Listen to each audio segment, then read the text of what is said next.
Over the past decade, our urban landscape has been transformed. Millions of square feet of new commercial space were built as the economy boomed. But suddenly the good times have gone, and the slowdown has left the owners of all of that space with a major financial headache. Why? Because landlords used to pay reduced business rates or none at all if their premises were empty. But since April, that's all changed, and they're having to find the cash whether their property is let or not. At this moment, I don't know what I'm going to do. My rates bill is some $14,000 a year, and come November, when further premises become vacant, it will move up to $33,000 a year. So some landlords are doing the unthinkable.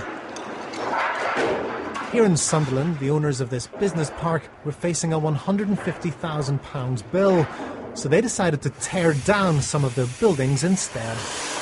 It's chaos, it's absolute chaos. The government is basically creating bomb site Britain with this move, and we are seeing everybody from big landlords, small landlords, and even city councils being forced to demolish property. This pile of rubble in West London used to be a vacant pub, but in a very public protest, its owners decided to pull it down rather than pay up.